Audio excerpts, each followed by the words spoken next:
के लाइव में हम बॉलीवुड की एक और काली सच्चाई आपके सामने रखने जा रहे हैं और उस काली सच्चाई को रखने के लिए हमने आपके साथ एक न्यूज आर्टिकल को भी हम शेयर करने वाले हैं।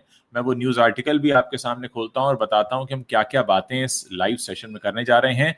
हम आपको बताएंगे कि कैसे बॉलीवुड में जो फिल्में बनती हैं उनके मेकअप का बजट भले ही 10 करोड़ रुपए तक पहुंच जाता हो, लेकिन लेखक को 10 लाख रुपए भी नहीं मिलते हैं। पूरी फिल्म में 2 से 4 करोड़ रुपए का मेकअप होना बड़ी आम सी बात है, पर कहानी लिखने वाले को, स्क्रिप्ट और स्क्रीन प्ले लिखने वाले को और संवाद लिखने वाले को मिलते हैं बड़ी मुश्किल से 10 लाख, जबकि सितारों के ड्राइवर को भी 5,000 रुपए प्रतिदिन मिल जाते हैं। इस बातचीत को आगे बढ़ाने के लिए रवि जी हमारे साथ होंगे। रवि जी, आपका बहुत बहुत स्वागत है। शुक्रिया उज्जवल जी, इस बातचीत में आपका भी स्वागत है।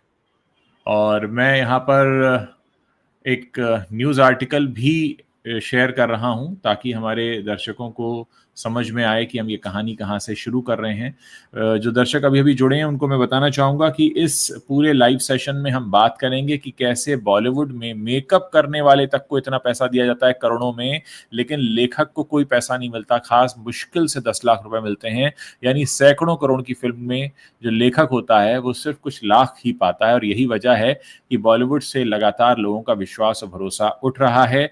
हम यहाँ पर आपको इस आर्टिकल की मदद से और अपने डिस्कशन के जरिए आपको समझाने की कोशिश करेंगे कि कैसे एक बहुत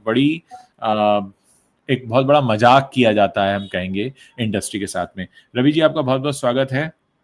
शुक्रिया उज्जवल जी। तो कैसे देखते हैं आप? आपने मुझे ये आर्टिकल आज दिन में भेजा था कि 55 लाख रुपए कैटरीना कैफ के हेयर के लिए और 1 करोड़ रुपए उनके हाँ, आई बैग्स को रिमूव करने के लिए, और जबकि राइटर का हाल ये है कि कुछ नहीं मिलता उसे, 10 लाख भी नहीं मिलता। मतलब मुझे लगता है कि ये फिल्म इंडस्ट्री की सबसे बड़ी स्टोरी है, जी जिसको जी सारे प्रोड्यूसर्स को, सारे प्रोडक्शन हाउसेस को, तमाम सो कॉल्ड स्टार्स को देखना चाहिए और अपना सिर जो है शर्म से झुका लेना चाहिए। जी। ये स्टोरी उनके मुंह पर बहुत करारा तमाचा है। जिस हाँ। सिनेमा की आत्मा कहानी होती है, स्क्रिप्ट और डायलॉग होते हैं, उसका इन्होंने ये हाल कर रखा है। हम्म। मतलब घर में जो पोछे का कपड़ा होता है ना गंदा, जिससे कि घर की पूरी सफाई साफ करते हैं और उसके बाद आप उसको एक कोने में डाल देते हैं और फिर उसकी तरफ देखना और उसको छूना भी पसंद नहीं करते। जी दरअसल इन्होंने राइटर्स का वो हाल बना रखा है। फिल्म जब हिट होती है, अरे वाह क्या कमाल का काम किया है और क्या एक्टर के लिए लोग दीवाने हो गए हैं, अरे डायरेक्टर का क्या बढ़िया डायरेक्शन था, ये वो।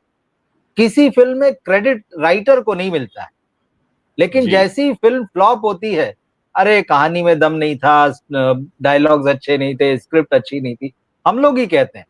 लेकिन बात यह है कि इस इन सबको लाने की जिम्मेदारी तो उस प्रोड्यूसर डायरेक्टर की है।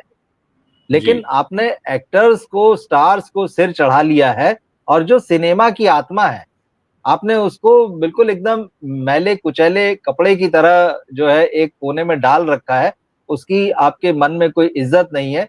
जो ये इंडियन एक्सप्रेस का आर्टिकल आया, इसको देखकर, इसको पढ़कर मुझे बहुत ज्यादा हैरानी नहीं हुई, लेकिन मुझे लगा कि हमें इस पर बात करना चाहिए। ये वाकई जी एक काली सच्चाई है, ये बहुत कड़वा घूंट है और मतलब सारी पूरी इंडस्ट्री को सोचने की जरूरत है। और इनफैक्ट मुझे लगता है जो फिल्म इंडस्ट्री में एक राइटर्स एसोसिएशन बना हुआ है, उसको भी बहुत सीरियस होना चाहिए अब कि वो राइटर्स के लिए कर क्या रहा है। आपका काम ये है, ये थोड़ी है कि आप सिर्फ स्क्रिप्ट को, कहानी को रजिस्टर कर लो कि वो बेचारा जो स्ट्रगल करता रहेगा कहीं अगर फंस जाएगा तो आप उसकी मदद करा दें, या अगर लड़ाई चल रही है तो उसमें आप उसको चाहे किसी भी तरह की हेल्प कर दें, चाहे उसको वैचारिक सहयोग की या कभी वकील भी आप खड़े कर देते हैं। उसकी जरूरत नहीं है भाई। एक राइटर का काम फिल्म में सबसे पहले शुरू होता है। एक कहानी को लिखे जाने का काम सबसे पहले शुरू होता है। एक एक साल, दो दो साल, तीन तीन, चार चार साल लगते हैं। लोग अपने आइडियाज पे काम करते हैं, कहानी बनाते हैं, स्क्रिप्ट बनाते हैं, डायलॉग बनाते हैं, री राइटिंग होती है, महीनों काम करते हैं, बरसों काम करते हैं। उसके बाद जब चीज निकल कर आती है, फिर फिल्म पर काम शुरू होता है। मतलब जिस चीज पर आपका पूरा स्ट्रक्चर खड़ा होता है, जिसके लिए सबसे ज्यादा मेहनत की जरूरत होती, जहां आप मौलिकता की डिमांड करते हैं, एक आदमी या जो भी मान लीजिए दो चार राइटर भी मिलके कर रहे हैं अलग अलग सेक्शंस को, वो सब कुछ करके अपना सब कुछ झोंक कर उसको लेकर आते हैं। उस बीच उनको अपना घर परिवार भी संभालना है, उनकी बाकी जिम्मेदारियां भी है, और पैसा देने के नाम पर आप क्या देते हैं? मतलब मैं आपकी और फिल्मों में चाय उससे ज्यादा की आ जाती है। मतलब यहाँ तो हम चलिए मेकअप की बात कर रहे हैं, राइटर की फीस से ज्यादा तो ये चाय पानी का खर्चा इससे ज्यादा हो जाता है। तो बहुत ही शर्मनाक स्थिति है। देखिए, यहां पर मैं कुछ और पॉइंटर्स यहां पे क्लियर करना जी। चाहूंगा जो इस राइटअप में लिखे हुए हैं। इसमें साफ तौर पर कहा गया है कि एक हेयर या मेकअप आर्टिस्ट प्रतिदिन 1 लाख रुपए से ज्यादा कमा सकता है। और इस बात का गवाह मैं भी रहा हूं। मैंने बहुत सारे अलग अलग ब्रांड्स के लिए अपने कार्यक्रमों के दौरान बहुत से ऐसे शूट्स करवाए हैं और बहुत से ऐसे मेकअप आर्टिस्ट को साइन भी किया है और उनके पेमेंट्स रिलीज भी करवाए हैं। इसलिए मैं इस बात को जानता हूं कि मैं नाम लेकर नहीं बताना चाहूंगा, लेकिन आपको अंदाजा दे देता हूं कि बॉलीवुड में जो बहुत छोटे स्टार्स होते हैं, जिनको आप कहेंगे अरे ये तो हीरो हीरोइन भी नहीं है, साइड, उनके बिल्कुल। मेकअप का खर्चा 40,000 रुपए का होता है। 90 के दशक की एक बहुत मशहूर अभिनेत्री हैं जिनकी पहली फिल्म बहुत बड़ी हिट हुई थी। उन्हें अभी कुछ दिन पहले किसी ने इनवाइट किया था एक जगह पर, उन्होंने अपनी मेकअप का 1 लाख लिया। जो उन्होंने आने की फीस ली थी वो अलग थी, मैं सिर्फ मेकअप की बात कर रहा हूं। इसलिए इसमें जो लिखी गई बातें हैं उनका मैं व्यक्तिगत रूप से गवाह रहा हूं। 40,000 रुपए से नीचे मेकअप नहीं होता है। 40,000 रुपए से मेकअप की जो डिमांड है वो शुरू होती है। आज से कुछ साल पहले अगर मैं 2010 के दशक की बात करूं, उस वक्त ये रेट 25,000 था। ये मैं आपको आज की रेट बता रहा हूं, 40,000। और जो वन फिल्म वंडर होकर रह गए बड़े सितारे, वो भी आज आने की फीस के साथ 1-1 लाख रुपया मेकअप का लेते हैं। और ये इसमें जो लिखा है वो बिल्कुल रिसर्च करके लिखा है, मैं क्योंकि इस चीज को देखता भी रहा हूं। एक फिल्म अगर 2 महीने शूट हो रही है तो करीब 4 करोड़ रुपए तक पहुंच जाता है मेकअप का खर्च। बड़े बड़े प्रोजेक्ट्स में तो वो लोग 10 करोड़ रुपए तक रखते हैं निकाल कर मेकअप के लिए, जबकि जो डायलॉग राइटर है उसे 4 से 5 लाख रुपए में विदा कर दिया जाता है। यानी अरे आप ये मानकर चलिए कि कहानी, स्क्रिप्ट, स्क्रीन प्ले और डायलॉग ये सबका सब 10 लाख रुपए में निबट जाता है। किसी को 3, किसी को 4, किसी को 2, और निकालो। इसके अलावा जो मेकअप आर्टिस्ट होते हैं वो 5 स्टार होटल में रुकते हैं। बहुत से ऐसे मेकअप आर्टिस्ट हैं इंडस्ट्री में जो फर्स्ट क्लास या बिजनेस क्लास में ट्रैवल करते हैं। मैं दर्शकों को बता दूं कि फर्स्ट क्लास और बिजनेस क्लास का किराया आम इकोनॉमी सीट से कम 4 से 5 गुना होता है, कम से कम। कई उड़ानों में ये 8 से 10 गुना भी होता है। आप अंदाजा लगा सकते हैं। जो इकोनॉमी में टिकट 5,000 की है वो बिजनेस में 25,000 की हो जाती है। तो ये चीज जो है हमें बताती है, सितारों के ड्राइवर को भी 5,000 मिलता है। तो रवि जी, मैं आपको अपना एक व्यक्तिगत किस्सा भी सुना देता जी। हूं, क्योंकि अगर इसमें बात चल हाँ रही है। जरूर। ये 99-2000 की बात है। एक टीवी स्टार सेट पर आया करते थे। मैं एक टीवी प्रोडक्शन कंपनी के लिए काम कर रहा था, और समझ लीजिए आज से 25 साल पहले की बात है ये। उनके साथ उनका एक बॉय आता था जो उनका टिफिन लेकर आता था, उनके लिए सैलेड फ्रूट्स काटता था। उसको एक दिन का 2,000 मिलता था, आज से 25 साल पहले, जो उनका पर्सनल बॉय था। इसमें ड्राइवर का मेहनताना शामिल नहीं है, और वो एक टीवी एक्टर ही थे, वो फिल्म एक्टर नहीं थे। मैं और ये पैसा जो है उस वक्त मुझे रोज का 100 रुपया मिलता था, तो मैं देखता था कि यार मेरे से ज्यादा तो 2,000 रुपए इसको मिलता है। तो मुझे पता लगता था कि भाई ये तो उसका सिर्फ ये काम था कि उनको पानी देना, सलाद देना, फ्रूट देना, खाना लगा के देना, बस।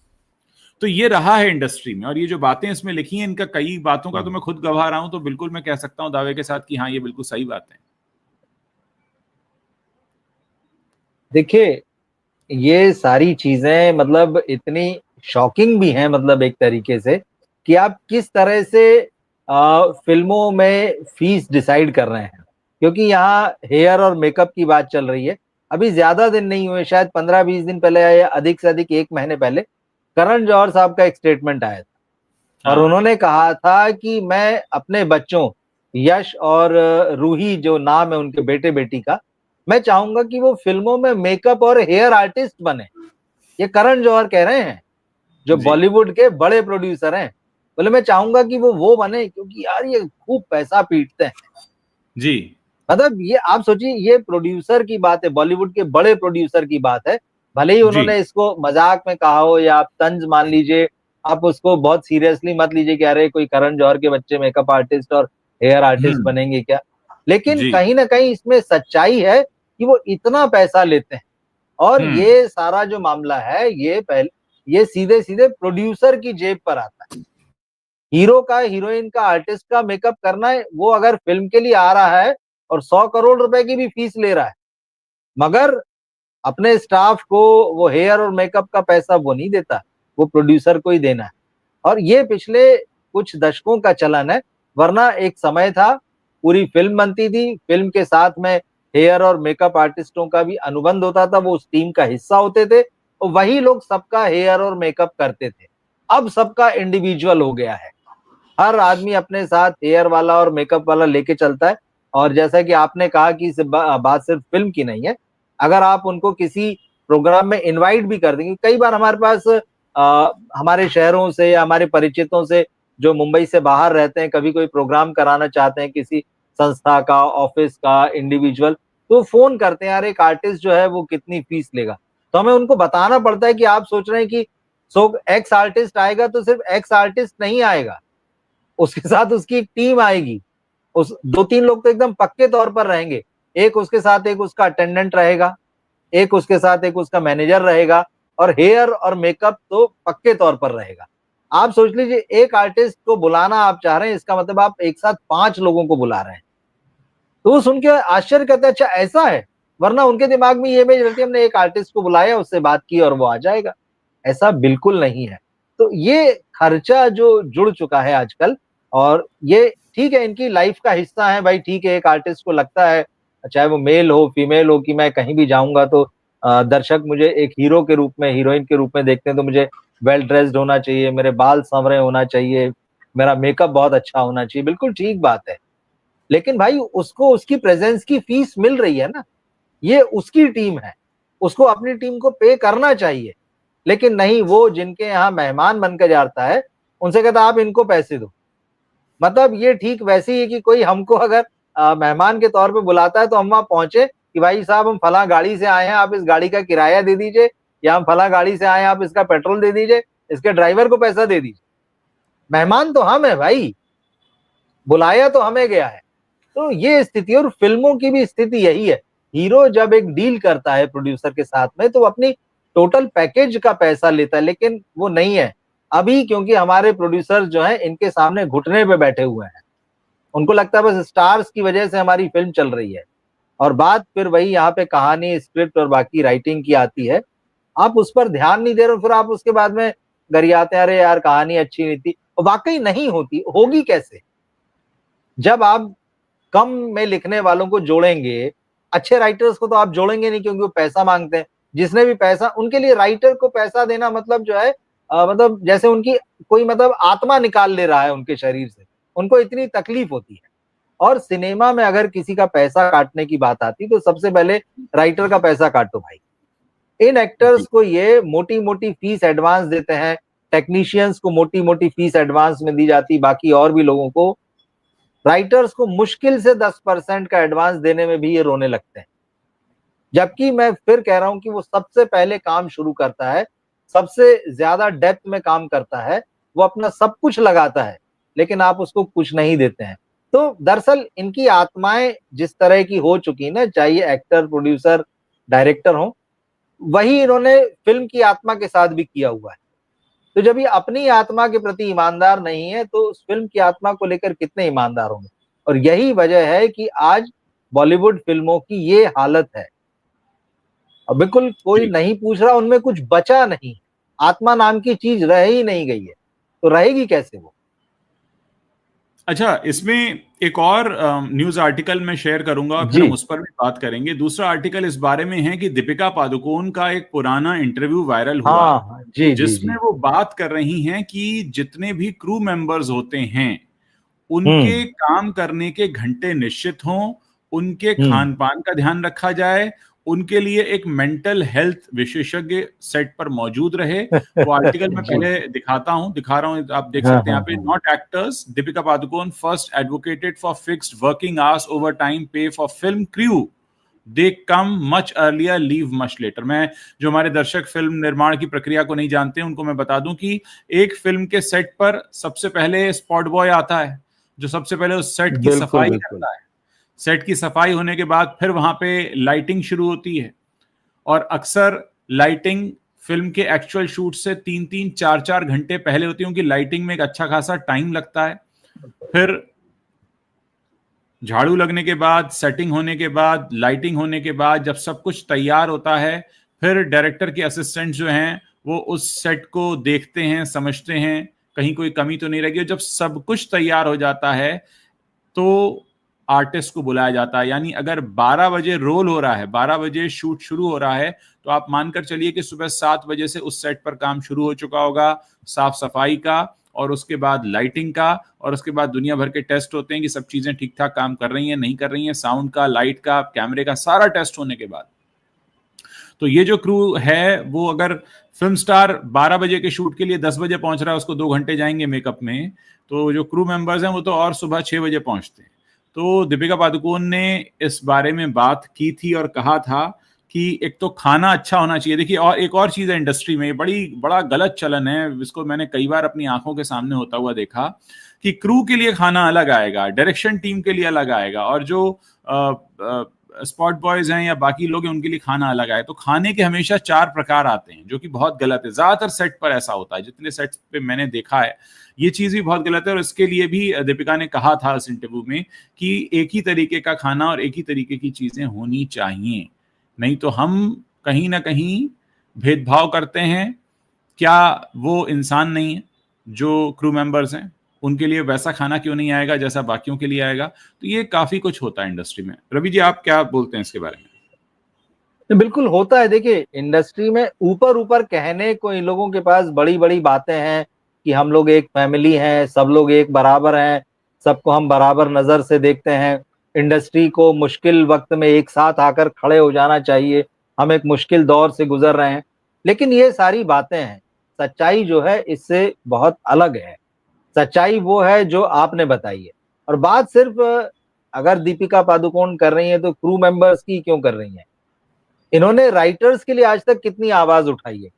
खुद कभी जी। कहा हो कि यार हम जिस फिल्म में हिट हुए हैं, बहुत अच्छा रोल लिखा गया था, इसके राइटर को इसका क्रेडिट जाता है। कभी इन्होंने उसको पूछा है कि तुम्हारी फीस हमारे मुकाबले कितनी थी, या उस डायरेक्टर के मुकाबले कितनी थी, या फिल्म के बजट के मुकाबले कितनी थी, या जो हमारा हेयर और मेकअप हुआ है उसके मुकाबले कितनी थी? तो इन्हें पता चल जाएगा कि इनके हेयर और मेकअप में जो पैसा खर्च हुआ है उससे कई गुना कम मूंगफली की तरह पैसा जो है उस राइटर को दिया गया है। तो इनके फ्लॉप होने की वजह इन्हें बहुत अच्छे से पता होना चाहिए कि इनके पास अच्छे राइटर्स नहीं है। क्वालिटी राइटर्स आपकी कीमत में आएंगे नहीं, और जिन लोगों के साथ आप काम कर रहे हैं ज्यादातर आपको वो मिलेंगे जो कोई एक्टर बनने आया था, कोई डायरेक्टर बनने आया था, कोई फ्लॉप हो चुका है, जिसको कहीं काम नहीं मिला, तो सोचा राइटिंग तो हम कर ही लेंगे। राइटिंग एक ऐसा थॉट है अपने दिमाग में लोगों के कि इसको तो कोई भी कर लेगा, इसमें करना क्या है। और इस फिल्म इंडस्ट्री में अच्छी बात है, बहुत कहानियां होना चाहिए, बहुत आइडिया होना चाहिए। आप घूम जाइए, नए से नए के पास और पुराने से पुराने के पास जो है दर्जनों आइडिया उसकी जेब में रहते हैं। मैंने बड़े बड़े डायरेक्टर्स को ये कहते सुना है, जो बड़ी फिल्में देने के बाद जब उतार के दौर पर आए, जब फ्लॉप होने लगे और उनसे पूछा गया कि अच्छा आप किस तरह का मतलब थोड़ा सा बदलाव करना चाहेंगे, कुछ नए लोगों के साथ काम करना चाहेंगे, नई कहानियां। और मैंने एक दो बार ये भी देखा कि नए राइटर्स उन तक अप्रोच कर रहे हैं, तो उनका जवाब होता है अरे अभी तो हमारे पास अपनी ही दर्जन भर स्क्रिप्ट पड़ी है। मतलब आपको बॉक्स ऑफिस पर जूते पड़ रहे हैं, आपका काम नहीं चल रहा है, लोग रिजेक्ट कर चुके हैं, आपके कहानी कहने का अंदाज पुराना पड़ चुका है। कहानी भी समय के साथ बदल जाती है, अंदाज बदल जाता है, राइटिंग का अंदाज हर समय अपने तरह से डिस्कवर करता है। मगर ये जो लोग जमे हुए हैं इनको लगता है नहीं नहीं यार, मतलब हम जो पहले अपना है वो तो बना लें, या फिर कभी किसी को साथ में लेंगे भी तो वो अपना थोपेंगे, नहीं ऐसा मैं चाहता हूं। तो ये बदलाव को एक्सेप्ट नहीं करते। तो और राइटर्स को लेके जो मैं कह रहा था कि सबको लगता है कि मैं राइटर, आप किसी से भी पूछ लीजिए, उसके पास कहानी है। मैं बिल्कुल ये नहीं कहता कि कहानी नहीं होना चाहिए या नहीं होगी, पर कहानी एक बहुत ही एक्सपर्टीज का काम है। उस आइडिया का होना, उसको सिनेमा में ढाला जाना, सिनेमा में ढालने से पहले उसका एक कहानी के रूप में होना। इधर आप बहुत सारी फिल्में देखिए, पिछले कई सालों से मैं देख रहा हूं, जब आप स्क्रीन पर देखते हैं ना, अधिकतर फिल्मों में आजकल स्टोरी नाम की चीज आती ही नहीं है, सीधे आता है स्क्रीन प्ले या फिल्म बाई या डायलॉग का क्रेडिट। पहले आप देखते थे प्रॉपर होता था, कहानी इसकी लिखी है, पटकथा इसकी लिखी है, डायलॉग इसने लिखे हैं। हालांकि ये चलन भी बहुत बाद में आया, पहले ज्यादातर तो यही हुआ था, कथा पटकथा और डायलॉग जो है वो एक ही आदमी लिखा करता था। और मेरे हिसाब से जब मैं एक राइटर के रूप में सोचता हूँ, क्योंकि मैंने चीजें लिखी हैं, फिल्म भी लिखी है, कहानियां किताबें भी, मुझे लगता है ये एक ही आदमी का काम हो सकता है, क्योंकि वो पूरा उसको कंसेप्चुलाइज करता है, वो उसको पूरी तरीके से अपने अंदर तैयार करता है और वो उसको उतारता है। ठीक है, कागज पे आने के बाद मैं इस मामले में सोच सकता हूँ ठीक है, कुछ बदलाव हो सकते हैं सिनेमा के हिसाब से, लेकिन अब उसके लिए ये नहीं कि आप 4 आदमी लगा दें और जिस आदमी का ओरिजिनल काम है उसको साइड में लगा दें। कई ऐसी भी फिल्मों के अनुभव है, जो मेरे लेखक दोस्त हैं, जिन लोगों को मैं जानता हूं, मूल काम उन्होंने किया है, फिर बाद में प्रोड्यूसर ने कहा कि अरे यार तुमको तो कोई जानता नहीं, तुम्हारा नाम है, एक काम करते हैं, फलाने 2 लोगों का नाम जो है राइटर और स्क्रिप्ट राइटर के रूप में खूब है, उनको जोड़ लेते हैं, तो उनका नाम ऊपर हो जाता है, उनका नाम हाईलाइट हो जाता है। जिसका असली काम है वो बेचारा या तो नीचे छोटे से अक्षर में दबा रह जाता है या उसको साइड कर दिया जाता है। तो ये स्थिति है। फिर आप कहते हैं कि अरे यार राइटर नहीं है, कैसे आएंगे? आप रिस्क लेने को तैयार नहीं, आप एक नए को क्रेडिट देने के लिए तैयार नहीं, आप हमेशा सेफ जोन में चलना चाहते हैं। अरे यार एक नया नाम रहेगा, कौन बाजार में देखेगा, कौन बाजार में मेरी फिल्म खरीदेगा? 2 जमे हुए नाम ले आता हूं, उनके नाम से कोई फिल्म देखने नहीं जाता है, और पिटती है तो भी वो नहीं कहते कि हमने काम किया था। वो जिस नए आदमी का काम था, एक तो उसको आप बिगाड़ चुके होते हैं उसमें सारी इंजीनियरिंग करके। राइटिंग डॉक्टर करना सबसे आसान काम है, आपको स्क्रिप्ट पर मौजूद जो उस पंक्ति का आखिरी आदमी होगा वो भी बता देगा इस स्क्रिप्ट में क्या कमी है, इस पन्ने पे क्या कमजोरी है। ऐसा नहीं होता भाई, ये जब तक नहीं समझेंगे इस चीज को, ये ऐसे ही डूबते रहेंगे। और अब तो हमको प्रोड्यूसर्स का लालच दिख रहा है कि भाई आपको स्टोरी, क्योंकि कॉपीराइट का मामला है, आपको राइटर को कॉपीराइट के अनुसार जो है, नियम के अनुसार भविष्य में पे ना करना पड़े, तो आप खुद ही उससे थोक में या जिस भी शर्त पे कहानी ले लेते हैं और अपने नाम से पर्दे पर छाप देते हैं। नहीं चल पाएगा ऐसे, आप डूबते जाएंगे ऐसे। और राइटर्स के लिए तो बहुत ही जैसा मैंने कहा शर्मनाक स्थिति है। राइटर्स को सोचना चाहिए अब इस इंडस्ट्री में, राइटर एसोसिएशन को सोचना चाहिए। ये कोई फीस हुई 4 लाख रुपए कहानी के, 4 लाख रुपए स्क्रिप्ट के, 4 लाख रुपए डायरेक्टर, मतलब इनको ये वाला आर्टिकल पढ़ लेना चाहिए, कुछ ढंग का तय करना चाहिए।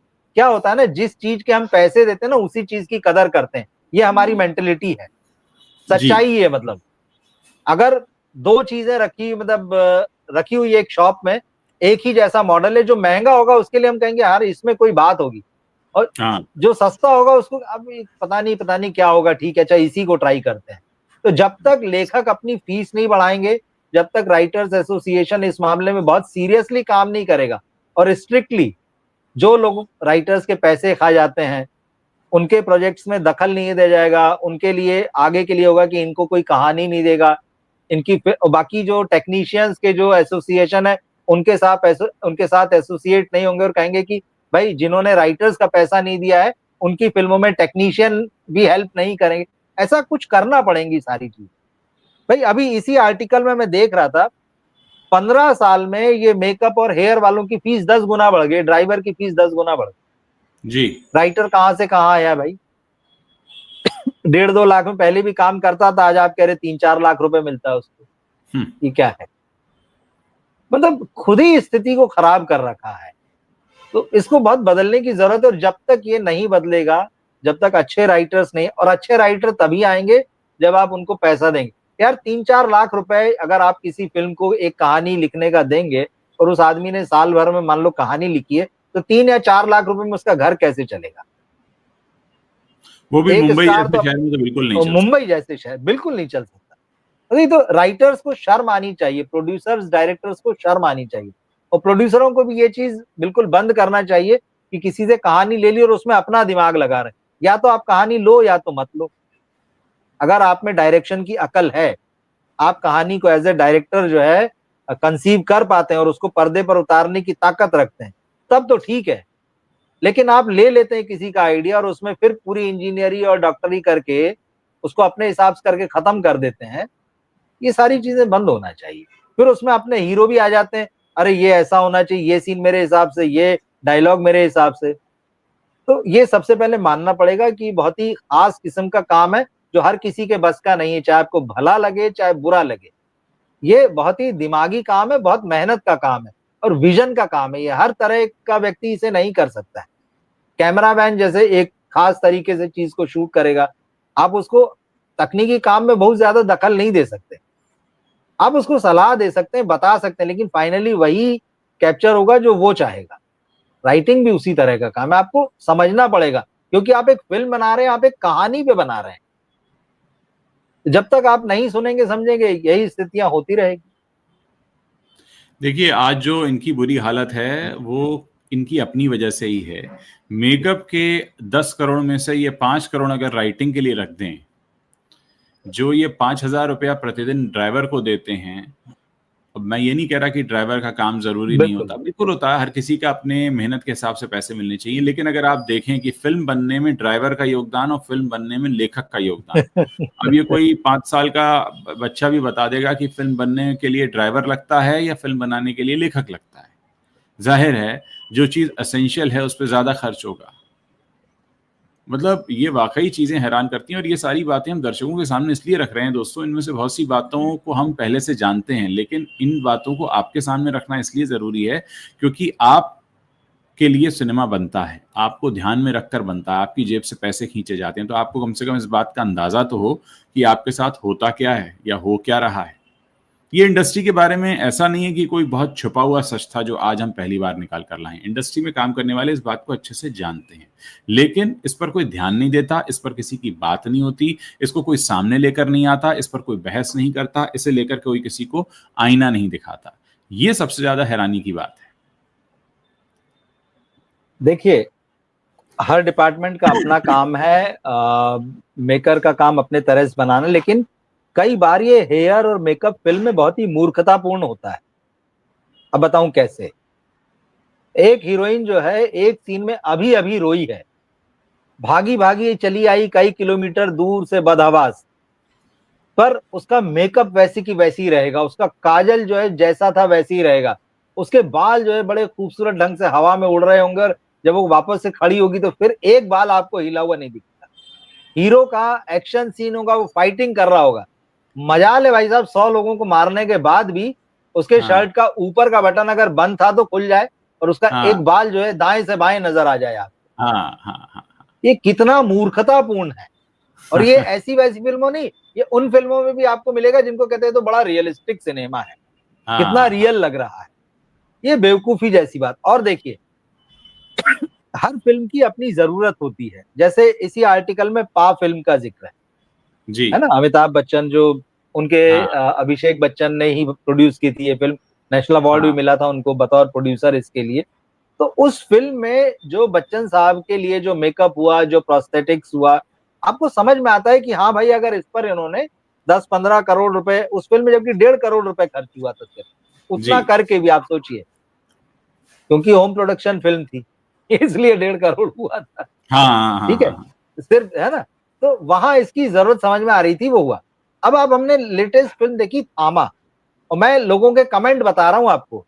हम्म रश्मिका मंदाना फिल्म की हीरोइन है, हाँ उनका क्या मेकअप है इस फिल्म में। और एक सज्जन ने तो मुझसे कहा, तो उस रश्मिका मंदाना के कपड़े देख के लग रहा था कि भिखारियों के कपड़े पहनाए हैं।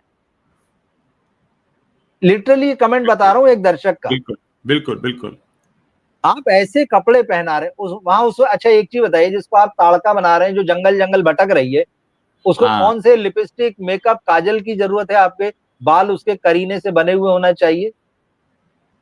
फिल्म है, मैं समझता हूं, एक लिमिट में हो सारी चीजें। और उसके जी बाद फिर जब इस तरह के रिकॉर्ड आते हैं, तो वही जो इसमें फितूर फिल्म का जिक्र है इस आर्टिकल में, कैटरीना कैफ का एक खास तरह का लाल रंग का शेड उनके बालों को दिया गया था। हाँ, उस शेड की मैचिंग कराने के लिए 55 लाख रुपए खर्च कर दिए, पता नहीं कहाँ किस कलर से मैच करा रहे थे, 55 लाख रुपए सिर्फ मैचिंग में खर्च कर जो दिए गए, दर्शक को समझ में भी नहीं आया होगा, पता भी नहीं चला जो होगा। समझ में बिल्कुल बिल्कुल। एक और आर्टिकल में एक और जिक्र है कि एक उस एक्टर का नाम नहीं दिया गया, कोई नया नवेला बहुत ही नखरेल वाला एक्टर है, उसकी आंखों के नीचे काले गड्ढे पड़ते हैं, इसमें लिखा गया, क्योंकि वो माल का शौकीन है, माल लेने का। अब माल समझ सकते हैं दर्शक कैसा माल, उस माल की वजह से उसके गड्ढे काले काले जो आंखों के नीचे गड्ढे पड़ गए हैं उसके, उसको छुपाने के लिए 1 करोड़ रुपए खर्च किया गया। ये मेकअप है। हाँ, मतलब आप हाँ, कैसे लोगों के साथ काम कर रहे हैं, कहां आप खर्च कर रहे हैं, किन लोगों के आप मतलब जो नशेड़ी है उसको आप स्क्रीन के सामने अच्छा आदमी बना के पेश कर रहे हैं, हाँ, उसके लिए करोड़ों रुपए खर्च कर रहे हैं, मगर जिस राइटर ने कहानी लिखी है, जिस हाँ, राइटर ने स्क्रिप्ट और डायलॉग, उसके लिए पैसा नहीं है आपके पास। हम्म, तो इनको सोच देखिए, पैसा खर्च करना चाहिए बिल्कुल, मतलब मैं बिल्कुल मना नहीं करता हूं कि पैसा नहीं खर्च, हर डिपार्टमेंट का एक बजट तय होता है, लेकिन कौन सा डिपार्टमेंट कितना जरूरी है, आपके लिए राइटर्स बिल्कुल जरूरी नहीं है। आप उसको घर के पोंछे के कपड़े जैसा बर्ताव कर रहे हैं, तो आपका नतीजा, आपकी फिल्में जो है ना, उन्हीं पोंछे में बदल जा रही है, कि लोगों को ये लगता है इससे अच्छा तो घर में वो कपड़ा है जिससे हमने कमरे साफ किए अपने, जिससे फर्नीचर साफ किया है, फिल्म की कीमत उससे कम है आज की डेट। तो हाँ, ये जिस तरह से कर रहे हैं कहानी के साथ में, राइटर्स के साथ में, तो इनका यही होना है जब तक ये नहीं सुधरेंगे। देखिए, इक्का दुक्का राइटर हैं, इक्का दुक्का प्रोडक्शन हाउस हैं, जो सो कॉल्ड बड़े, देखिए राइटर तो है ही नहीं, एक आध दो होंगे, ज्यादा नहीं है, और वो भी क्योंकि बरसों से सिनेमा में है, उन्होंने अपनी कहीं से गोटी फिट कर रखी है, और वही वही चलते रहते हैं, फ्लॉप फिल्म देने के बाद भी वही लिख रहे थे, क्योंकि जान पहचान से चल रहा है वहां। तो राइटर तो है ही नहीं, अगर आप उनको सचमुच राइटर्स की कसौटी पर कसेंगे, तो यहाँ लोग आपको बड़े, मतलब आप होता है ना कि दिया लेके ढूंढो, मतलब उस तरह से वाला मामला है, आपको मिलने वाले नहीं है। मगर ठीक है, बात वही है, चलती का नाम गाड़ी, तो जिनकी चल रही है चल रही है। एक्चुअली ये जो सारी बातें हैं हम यहाँ पर कर रहे हैं, इनका दो पर्पस है। जी। एक तो इंडस्ट्री को फिर से याद दिलाना, क्योंकि इंडस्ट्री में कोई ऐसा नहीं है जो आज इस खबर को सुन के चौंकेगा, अच्छा ऐसा हो रहा था मुझे नहीं पता, अभी पता चला। पता सबको है, हाँ। इसके बारे में सब लोगों को पूरी जानकारी है। जब मेरा इक्का दुक्का बार वास्ता हुआ और मुझे सबके रेट्स पता लग गए, तो ये लोग तो दिन रात वहां उठते बैठते हैं, इनको सारा सबका रेट कार्ड सामने रहता होगा। तो एक तो हमारा मकसद था कि हम इंडस्ट्री के लोगों को आईना दिखाएं, दूसरा जो दर्शक हैं उन्हें पता चले कि कितना सच है, और तीसरी एक बात मैं कहना चाहूंगा कि यूट्यूब हो या कोई भी सोशल मीडिया का प्लेटफॉर्म, कहीं पर भी बॉलीवुड को इस तरह से आईना नहीं दिखाया जा रहा है जैसा हम और रवि जी अपने अपने प्लेटफॉर्म पे कर रहे हैं। और जब भी हम लोग साथ में आते हैं तो हम बहुत सारी ऐसी बातें करते हैं जो बॉलीवुड के लिए को एहसास कराने के लिए बड़ा इंपॉर्टेंट है। लेकिन दुख की बात यह है कि इतनी सारी बातें बताने के बावजूद इनकी कान पर जूं तक नहीं रेंगती है, और उम्मीद करते हैं कि अब हमारे दर्शक इस बात को समझे होंगे कि किस हद तक अनइक्वल डिस्ट्रीब्यूशन ऑफ मनी है, और अनइक्वल डिस्ट्रीब्यूशन से ज्यादा कैसी पैसे की बर्बादी होती है बेकार की चीजों पर, और कहानी लिखने वाले को पैसा नहीं मिलता, जबकि इंडस्ट्री पूरी तरीके से गड्ढे में डूब रही है, लगातार फिल्में फ्लॉप हो रही हैं, थिएटर्स घाटे में जा रहे हैं, थिएटर्स फूड मॉल बन गए हैं, थिएटर्स में अब खाना बेचा जाएगा और फिल्में बस यूं ही दिखाई जाएंगी।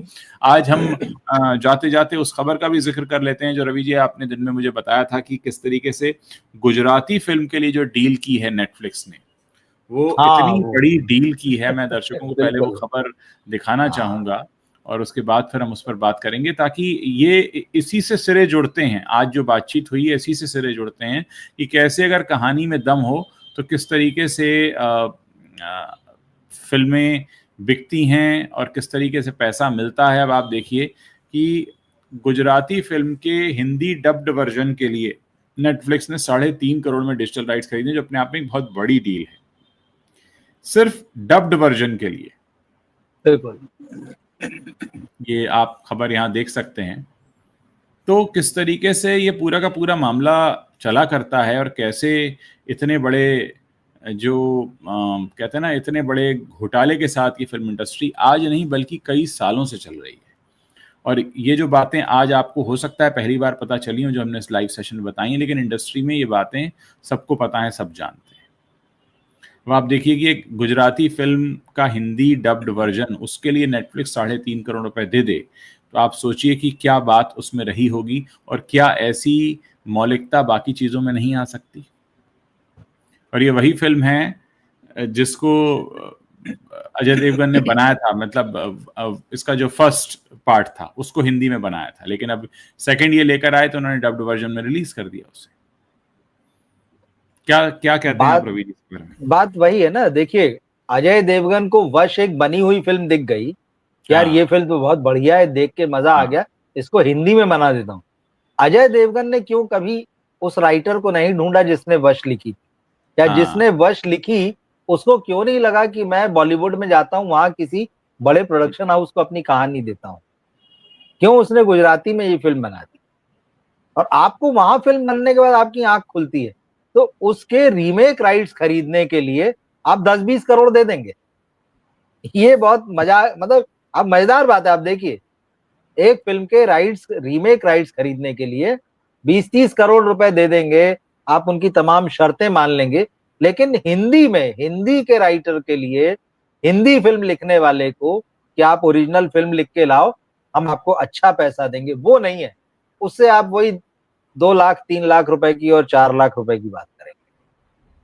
मतलब ये कितना शर्म, इन लोगों को तो मतलब क्या बोलना चाहिए, मतलब चुल्लू भर पानी में डूब के मरना चाहिए, मतलब फाइनली तो यही है। मतलब जी आपकी इंडस्ट्री का ये हाल है।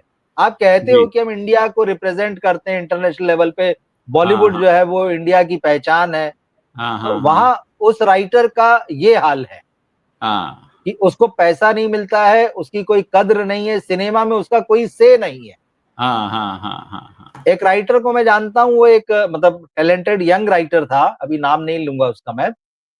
उसने एक बड़ी फिल्म लिखी, एक फिल्म ठीक ठाक लिखी थी, उसका उसने एक वेब सीरीज लिखी जिसमें हम्म। बॉलीवुड का एक बड़ा स्टार था। जी। तो उस राइटर का ये था कि वो सेट पर जाता था और उसने वहां पर अपनी स्क्रिप्ट के हिसाब से समझाने की कोशिश की, भाई ये सीन जो है ना ये स्क्रिप्ट के हिसाब से ये है। उसका अगली हम्म बार से वहां आना बंद करा दिया गया कि आप मत हम्म। समझाइए। तो आपने तो ये हाल कर रखा है, तो इनको शर्म आना चाहिए, मैं सच कह रहा हूं। और बॉलीवुड इसी स्थिति में रहेगा, राइटर्स का यही हाल रहेगा, तो इसको कोई भी वापस नहीं उबार सकता है। जी। और ये देखिए हमारे 8 दर्शक करोड़ को। के बजट की फिल्म है ये जो वश लेवल 2 है ना, आठ जी। करोड़ के बजट की फिल्म है, 3.5-4 करोड़ रुपए उन्होंने यहाँ हिंदी रीमेक के उसके नेटफ्लिक्स से उनको मिल गया, आप सोचिए। बताइए। और बाकी जो पांच बॉक्स ऑफिस करोड़ में पर फिल्म बारह बन रही है। चौदह हजार फिर बॉक्स ऑफिस से 13-14 करोड़ रुपए वो कमा रही है हिंदी का और अभी इसके बाद में हो सकता है तो अभी भी कोई इनसे रीमेक राइट्स खरीद ले, गुजराती हिंदी में अगर आ गई तो हो सकता है दूसरी भाषा में खरीद ले। एक जी। ओरिजिनल कहानी आपको बहुत कुछ दे सकती है, मगर ये वही चिंदी चोरी में लगे, सच बात तो यही। तो चिंदी चोरी में लगे तो रिजल्ट वैसे ही आ रहे हैं। हम्म। देखिए हमारी जो जनता है ना, जो हमारे दर्शक हैं, उनके भी आंख कान खुल रहे हैं, वो भी बहुत हैरानी जता रहे हैं कि कैसे एक हीरोइन के बाल का कलर मैच करने के लिए 55 लाख रुपए खर्च होता है, किसी ड्राइवर को, किसी हीरो के ड्राइवर को 5,000 रुपए मिल जाता है, कैसे कोई एक मेकअप आर्टिस्ट जो है वो करोड़ों कमा के निकल जाता है, लेकिन 1 करोड़ भी नहीं मिल पाता, बल्कि 1 करोड़ छोड़िए 10 लाख भी नहीं मिल पाता फिल्म के राइटर को। तो यही वो कमजोरियां और कमियां हैं। और सबसे इससे भी ज्यादा हैरान होने की और शर्मनाक बात यह है कि ये खबरें या ये बातें इंडस्ट्री के लिए कोई नई बात नहीं है। ऐसा नहीं है कि हमारे जरिए पता लग रहा है, ये सच ये लोग भली भांति जानते हैं, ये उसी हवा में सांस लेते हैं, उन्हीं लोगों के बीच उठते बैठते हैं, वही सारी बातें। उसके बावजूद इसमें पिछले कई सालों के दौरान कभी कोई सुधार नहीं आया, आज भी नहीं आया। इंडस्ट्री गिर रही है, गर्त में जा रही है। थिएटर जो है वो फूड मॉल बन गए हैं। अब पॉपकॉर्न और कोला बेचने के लिए वो पुरानी फिल्में न जाने क्या क्या दिखाएंगे। और ये जो रीमेक बनाने की मशीन उन्होंने बनाई हुई है, उसके लिए पहुंच जाते हैं किसी के पास, लेकिन ओरिजिनल राइटर को पैसा नहीं देते। मतलब आप देखिए ना, ये अपने पाँव पे खुद ही कुल्हाड़ी मारते हैं और फिर इनके जैसे ही कह देते हैं कि हमें साउथ से डर नहीं लगता, हमें किसी से डर नहीं लगता। भाई आपको डर क्यों लगेगा? आप में डरने के लिए भी अकल होनी चाहिए ना। डर सही डर बात है। होने लायक भी तो अकल नहीं है आपकी। आप थिएटर पे थिएटर खोलते चले जा रहे हैं, लेकिन आपको उसमें बनाएंगे क्या, दिखाएंगे क्या? उनको फूड मॉल बनाएंगे क्या आप? तो वाकई मतलब ये बहुत हैरान करने वाली चीज़ें हैं। खैर, हमने एक अच्छा खासा इस पर टाइम दिया और हमारे दर्शकों ने हमारा साथ दिया। हम चाहेंगे कि इस बातचीत को आप ज़्यादा से ज़्यादा लोगों तक पहुँचाएँ, ताकि हमें एक हमारा उत्साहवर्धन हो कि हम इस तरह के टॉपिक्स आपके बीच लाते रहें। इसमें आपका सहयोग हमें हमेशा चाहिए होगा। इसे शेयर करें, इसके नीचे कमेंट करें, ज़्यादा लोगों तक पहुँचाएँ ताकि हमें थोड़ी हिम्मत मिले, और बाकी कोशिश करते रहिए कि जिस भी तरीके से आप हमें सपोर्ट करते रहें, करते रहिए। थैंक यू रवि जी, अपना समय निकाल थैंक यू कर आपने जुगल बहुत जी, अच्छे से थैंक यू। और डिटेल में समझाया लोगों को। Thank you, good night, thank you.